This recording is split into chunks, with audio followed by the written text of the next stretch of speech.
আজকে তুমি আনন্দ ফুর্তি করছো, আজকে তুমি ভোগ বিলাসিতায় মত্ত হয়ে আছো। আগামীকাল হয়তো তুমি কবরের অধিবাসী হয়ে যাবে, আগামীকাল হয়তো তুমি মৃত্যুবরণ করবে। হে দুনিয়ার মানুষ, নিজের সুস্থতার ব্যাপারে অহংকার করো না। তুমি কি দেখনি কোন ধরনের অসুস্থতা ছাড়াও কত সুস্থ মানুষ দুনিয়া থেকে বিদায় নিয়েছে? হে দুনিয়ার মোহে আচ্ছন্ন ব্যক্তি, আল্লাহর কসম করে বলছি, তুমি কবরে একাকী থাকবে, তোমাকে মাটি চাপা দিয়ে আসা হবে, তোমার এই সুঠাম দেহে কীট পতঙ্গ বাসা বাঁধবে। তোমার পূর্বে যারা দুনিয়া থেকে বিদায় নিয়েছে তাদের থেকে শিক্ষা গ্রহণ করো, তোমার পূর্বে যারা মৃত্যুবরণ করেছে তাদের থেকে শিক্ষা গ্রহণ করো। আল্লাহর শপথ করে বলছি, যখন তোমার মৃত্যু চলে আসবে তখন তুমি অনুতপ্ত হবে, যখন তোমার বিদায়ের ডাক চলে আসবে তখন তুমি অনুতপ্ত হবে। আল্লাহর কসম, তুমি সেদিন নামাজ না পড়ার কারণে অনুতপ্ত হবে, তুমি সেদিন অনর্থক কাজে সময় নষ্ট করার কারণে অনুতপ্ত হবে। আমার প্রতিপালকের কসম করে বলছি, তুমি সেদিন নামাজ না পড়ার কারণে অনুতপ্ত হবে, তুমি সেদিন সময়ের অপচয় করার কারণে অনুতপ্ত হবে। কিন্তু সেদিন তোমার এই অনুশোচনা কোনো কাজে আসবে না। তুমি আফসোস করতে করতে চিৎকার করে বলবে, রব্বির জিউন, রব্বির জিউন লাআল্লি আ'মালু সালিহান ফীমা তারাকতু। হে আমার প্রতিপালক, আমাকে দুনিয়াতে আবারও ফিরে পাঠাও। হে আমার প্রতিপালক, আমাকে দুনিয়াতে আবারও ফিরে পাঠাও। হে আমার প্রতিপালক, আমাকে দুনিয়াতে আবারও ফিরে পাঠাও, যাতে করে আমি দুনিয়াতে যে ভালো কাজগুলো করে আসতে পারি।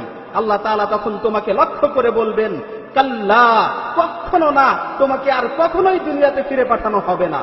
অন্য আয়াতে এসেছে, যখন মানুষ ভালো কাজ করার জন্য পুনরায় আবার দুনিয়াতে ফিরে আসতে চাইবে তখন আল্লাহ তাআলা বলবেন, আওয়ালাম নুআম্মিরকুম, আওয়ালাম নুআম্মিরকুম মা ইয়াতাযাক্কারু ফীহি মান তাযাক্কার ওয়া জাআকুমুন নাযীর ফাযূকু ফামা লিয-যালিমিনা মিন নাসীর।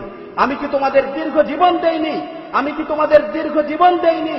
সেই সময় কারো যদি উপদেশ গ্রহণ করার ইচ্ছা থাকতো তাহলে সে অবশ্যই উপদেশ গ্রহণ করতে পারত। তোমাদের কাছে সতর্ককারীরা এসেছিল, তোমরা সেই সময় তাদেরকে অবহেলা করেছো। সুতরাং জাহান্নামের স্বাদ আস্বাদন করো, আজকে জালিমদের জন্য কোনো সাহায্যকারী নেই। সুতরাং সময় থাকতে পাথেয় সংগ্রহ করো, জীবিত অবস্থায় তওবা করো, জানাজার খাটে শোয়ানোর পূর্বে নিজেকে শুধরানোর চেষ্টা করো। যদি পাথেয় সংগ্রহ না করেই তুমি আখিরাতের সফর শুরু করো তাহলে তুমি অনুতপ্ত হবে। জায়দান নুমাইরি রাহিমাহুল্লাহ তিনি বলেন, যদি মৃত্যুর নির্দিষ্ট কোনো সময় জানা থাকতো তাহলে আমি মৃত্যুর ব্যাপারে নিশ্চিন্ত থাকতে পারতাম যে অমুক সময় আমার মৃত্যু হবে। কিন্তু মৃত্যুর তো কোনো নির্দিষ্ট সময় আমার জানা নেই, আমি কিভাবে নিশ্চিন্ত থাকতে পারি যে আমার মৃত্যু কখন হবে? আমার মৃত্যু কি সকালে হবে না সন্ধ্যায় হবে? শেষ কথা হচ্ছে, তুমি তোমার বিবেকের কাছে প্রশ্ন করো, তুমি তোমার অন্তরকে জিজ্ঞাসা করো, তুমি কি এই অবস্থায় আল্লাহর সাথে সাক্ষাৎ করার জন্য প্রস্তুত? আজকে যদি তোমার মৃত্যু চলে আসে তাহলে তুমি কি মৃত্যুর সাথে সাক্ষাৎ করার জন্য প্রস্তুত? হে মৃত্যু সম্পর্কে উদাসীন ব্যক্তি, আগামীকাল তোমার মৃত্যুর ডাক চলে আসতে পারে, সুতরাং মৃত্যুর ব্যাপারে তোমার কি প্রস্তুতি রয়েছে? হে অনর্থক কাজে সময় নষ্টকারী, তুমি কখন জীবনের মূল্য বুঝবে?